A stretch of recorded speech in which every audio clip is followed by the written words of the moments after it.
Good morning and welcome to Trends in the Papers on 98.3 Mainland FM. This is the part where we get to talk trending stories on the front pages of our dailies every morning, Mondays through Friday. It's very important for us to know what is trending around us. And of course, by 9:45, we go international, where we talk international global stories. And of course, by 8:40, we open up the phone line where we pick one or two trending stories from the papers. And then we, try to get your perspective on any one of those stories. Interesting stories trended over the weekend. There is still the big issue, which is insecurity in different parts of the country. Most notably, the burning of a Catholic priest in Niger State, where they tried to get entrance into the building. They could not, and then decided to burn the building down with the Catholic priest inside the building. And unfortunately, he was burned to death. So there is still the big issue of insecurity still, affecting whether or not politically motivated or not. There are still attacks on, political parties, attacks on rallies, to the point that political parties have now had to, take the law into their own hands, try to get some extra security forces for their rallies, trying to put some things in order to protect themselves, to protect their party leadership, to protect their party supporters, and all of that. So that is still a big issue, whether we like it or not. I know a lot of assurances have come from the president. Assurances have come from security operatives. Assurances have come from INEC itself. But then we still need to keep talking about it, because in different parts of the country, all over the country, there is still one major issue or the other that we still need to talk about as regards insecurity. And also, there's also the Edo train attack. There's been the rescue of some of the abductees. And I beg the question, if we're rescuing, are we also making arrests? I mean, how are these rescues done? Are they being picked up, or are they being are negotiations being done? What exactly is happening as regards that? Because we just keep hearing that, so and so a number have been rescued. What exactly is being done? Are they being picked up, or is there some sort of gun battle between the security operatives and the kidnappers? Are there any kidnappers? Have any kidnappers been arrested? There's so many questions around that, but we're happy that some of these people have been rescued. Let's not look at that. Another major story that trended over the weekend, of course, is Charles Soludo, the governor of Anambra State, with this very interesting statement saying, "Release Nnamdi Kanu to me and Southeast insecurity disappears." That's a very interesting one. It's very unfortunate that it's not trending on the papers this morning. If it is, it will be an interesting one to talk about. What exactly is that the solution? Actually, should we start considering that? Should we start looking at that? That's another one, that caught my interest over the weekend. And of course, Big Brother Titans, the maiden edition of Big Brother Titans. Yes, that's started off yesterday with 18 housemates and from Nigeria and South Africa. Hopefully, we will still stay focused even as we enter into the heat of the 2023 general elections. Good morning and welcome to Trends in the Papers. My name is Omobola Sandra. I have the papers here with me: Vanguard, New Telegraph, The Nation, and the Guardian newspaper. Fuad Sahid is joining in via the phone line. Good morning, Fuad. Good morning, Sandra. How are you doing? I am well, thank you very much. You are welcome. All right, so let's kick off. I'll start with the Guardian newspaper. Yeah, it has quite an interesting, headline. Let's move now. We have here, Nigeria loses 8 trillion naira to forex arbitrage in 3 years. And what we have as riders to that is realistic exchange rate will add 4 trillion naira to Federation accounts in 2023, says Yusuf, ex-CBN director. It's not intervention but outcome of regulatory control. 3 years after, rate harmonization still illusion. And then forex inflow dwindle as dollar demand pressure continues. So what that report is telling us is from 2020 to 2022, Nigeria has lost at least 8 trillion naira to rent seekers who explore the multiple exchange rates in the multiple rates in the foreign exchange market to rip off the country. You know that if you go to some places, it is 2 naira. If you go to some places, it's 5 naira. If you go to some places, it is 3 naira. So it's not really stable. It's not really balanced. So a lot of people have taken advantage of that, to actually, take from the country. Exactly. So what we have now is the CBN is still on its exchange rates convergence 3 years after they promised that. We're still not getting anything from that one. And it's very unfortunate, actually, because if you dig deeper, the market arbitrage, the difference between the official and parallel market has widened in the past 3 years from 100 naira per dollar, or about 30% in 2020, to over 400 naira per dollar sometime last year, when the black market rate spiked to 880 naira per dollar. So it's still a major issue. Even as we continue to talk about the economy, in recent times we've only been focusing on the budget, the deficit, and whatnot. But we know that we have been saying one of the major factors to the reason why our inflation is over the roof is forex exchange. And now dollar demand is still there, but then the inflow, we're not making enough dollars, we're not making enough forex. All right, so that is also a major issue on the front page of the Guardian newspaper this morning. But then before we close shop on this one, I just want to ask, do you think that there's anything at all that the CBN can still do to salvage the situation, or should we just keep moving, or are we just going to just keep moving, or just leave it as it is and just happy-go-lucky? Well, Sandra, the thing is this: a lot of the issues that we face as a nation, we know the solution. It's just the willingness to do the right thing, and the willpower, the commitment to do the right thing that is lacking. If you listen to all the presidential candidates, I think all of them agree that we have to fix our forex issues. The first one would be for us to earn enough foreign exchange. And then the other one would be, when you earn, how do you manage your forex? The idea of having two rates, three exchange rates does not make any sense, the official and the parallel market rate. Although the argument would be that, you have this official rate to support businesses that are considered very essential to the growth of the economy, like the manufacturing sector, like even, some essential services, people who operate in some key areas to help develop the economy. But like everything good that some other people do, when it comes back to Nigeria, we mess it up. We are able to infuse corruption in this, and becomes a problem. I remember one of these House of Rep members, or this senator, very, very funny, I think Kazari or something in his name. He was talking about how some people make easy money just by having some access to official rate, dollars at official rate. Just imagine, Sandra, that you got dollars, for example, maybe like $50,000 at official rate, and you just go to the parallel market to sell it. You know how much you're going to make, almost double the price, without doing anything. So there are people who benefit from these things, who have their arms, legs, head into these things, and they make a mess of it. And that's why I've said that, look, we need to, if we're going to be taking tough decisions in 2023 to revive the economy, one of those decisions is for us to look at this idea of having official rate and parallel market rate. We should just forget about it. Let's have a single rate. If you need dollars for anything, go source it. The idea of supporting businesses and then give people official rate while some people source their dollars is fraught with corruption. It's not a bad idea, really.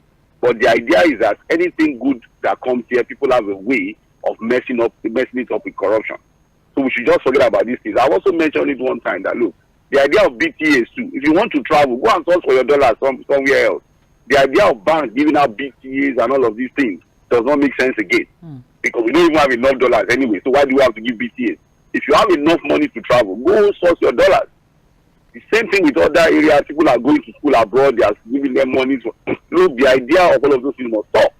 If we really want to claim the measure in our forex sector. And that's the reality. And then we must begin to think of how to earn enough forex. All right. Okay. Thank you very much. More details on page 6 of the Guardian newspaper Let's keep moving now. We also have here on the front page of Guardian and the details on page 4 of the Guardian newspaper.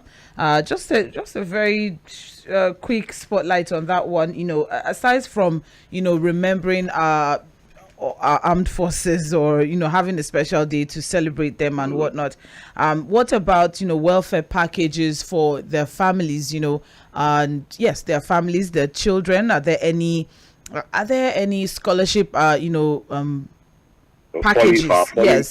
Are there any scholarship packages for their children? Is there any business support for the wives? Or these are the things that we also need to put some spotlight on. So aside from, yes, it's a good one to set aside a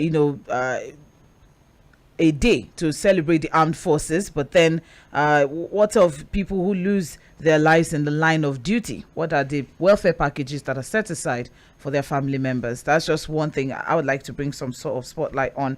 More details on page 4 of the commemoration of 2023 Armed Forces Remembrance Day of the Guardian newspaper. But moving on, Bakare calls for new breed of leaders. So yes, Pastor Tunde Bakare has been trending over the weekend, and what we have is, ahead of the elections, Pastor Dr. Tunde Bakare of Citadel Global Community Church and convener of Save Nigeria Group has said Nigeria needs new breed of leaders that can reconcile past grievances, end marginalization, and give every constituent part of the nation a prominent seat of power.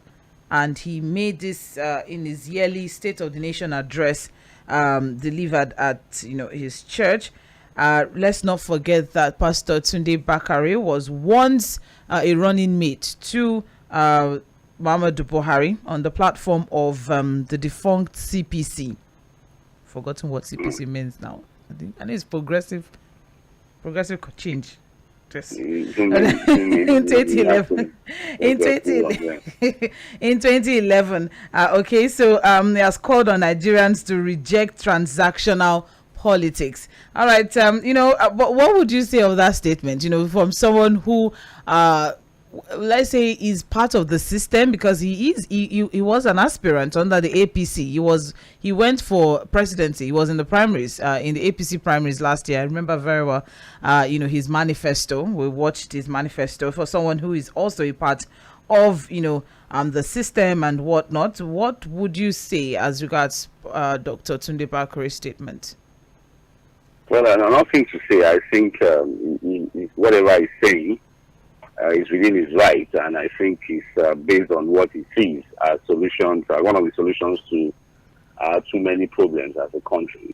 I think we cannot over talk about the issue of equity, fairness, and justice as a nation. We can't talk too much about it. It's one of the issues that we need to address and continue to talk about. Where every region, every part of the country, every ethnic group has a sense of belonging, as a part of Nigeria. So I don't think he has said anything wrong, and he's just within his right to also say some of these things. But beyond all of the things he are saying, I just hope that a new set of leaders, the new people who are going to elect this year, would have that sense of responsibility to work for the nation, not their own personal interests, which is very, very important. The nation first before individual interest. So I really don't see anything much of a newsworthy statement from what Pastor Tunde Bakare has said. That's what you probably hear from a lot of clergymen, elder statesmen, politicians, and all of that. But it's not just about talking. Are we ready to walk the talk? That's the question for me. All right. More details on page 4 of the Guardian newspaper. We also have trim 228.1 billion naira National Assembly budget or face suit. That's Serap threatening Lawan and Gbajabiamila, that is the Speaker and the Senate President, respectively. That is on page 5 of the Guardian newspaper. All right. And I think we can all agree that, 228 billion naira for National Assembly. What exactly? Sage was so curious last week. Sage had to ask that what exactly is the National Assembly using all of that amount for? And I say, okay, so maybe it's operational expenses or whatnot. But if we look at it, they're talking severance payment, inauguration cost for members, and all of that. And we're looking at, is that really, should that really be a priority? A priority, yeah, for now. But Serap is now coming up and saying that they have urged the Senate President Ahmed Lawan and Speaker of House of Representatives Femi Gbajabiamila to promptly cut that budget. It's too much, and they're proposing, or they're asking to propose a fresh budget that would reflect the current economic realities and retrogressive economic measures. Well, Sandra, some people will argue that whatever we're paying the assembly members is too much. I think we have also all agreed that the democracy we run now is too expensive. It takes too much from the country. Unfortunately, would have been a different case if we pay these guys this amount of money and they're able to do the job. It's one thing to pay heavy. It's another thing to get results of what you're paying for. But if you look at it critically, the federal government, many of the 36 states, if not all of the 36 states of the federation, are clearly in huge debts. They are having serious debt crisis. So that is what Serap means by economic realities. Looking at what is on ground, and then the National Assembly is increasing their budget. The thing is that these guys will not reduce anything. If they have the opportunity, they will probably even increase it. God knows what must have gone under, the battles that we didn't see for them to even, get to approve this particular figure. We agree, like I said, I agree with Serap, I agree with you too, that we're running something that is too expensive. In fact, there are people who have said we should probably run a unicameral legislature. Why do you have two houses? We just brought the American system, basically. But, the reality on ground has shown that it's too expensive for us to run. Why not have just a single house? Debate what they want. In fact, there are people who suggest that we should do it on a part-time basis. You only pay for 6 allowance, not to have them permanent there. Half of the time you see some of these guys dozing off. There are people in that house that have not even sponsored the bill. They've not even raised their hand to do anything. I will make a statement and we keep paying. So that's what I'm saying, that yes, we agree that we are running a democracy that is too expensive. We need a 4-year electoral process too. Look at how much you have to give to INEC every 4 years to conduct elections. To elect people who at the end of the day would not work for the country. So I agree with you. What I'm just saying is that, look, let us even now say we have to pay this much. It would have been better if we didn't even now get the result for what we are paying for. But at the end of the day, you have an assembly that will tell you they don't want to embarrass the president.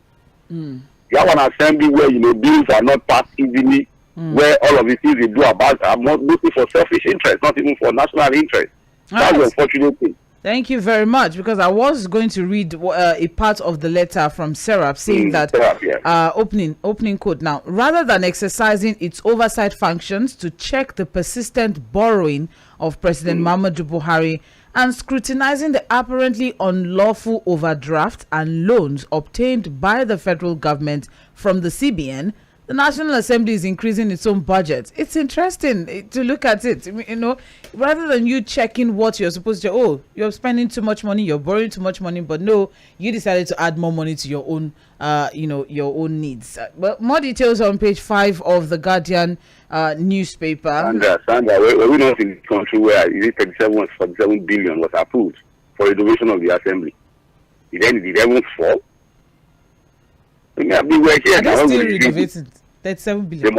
I don't know whether they finished the contract, but you remember now. Are they still renovating? Who is checking that renovation? Who is? But that money was approved. It was approved, but I'm curious. Are they still doing that? Who is checking? I don't know, but one of the things they listed, remember, was that they needed to change the air conditioner and all buy AC. Yeah, I know. I remember. 37 billion. 37 billion. That's wonderful. Moving on now, more details of that on page 5 of the Guardian newspaper. Group expresses concern over Kanu's worsening health. That's on page 28 of the Guardian newspaper. Let's see or which group that is exactly. Very important. All right, a group of medical practitioners under the aegis of Biafra Medical Practitioners. Really? BMP. That's it.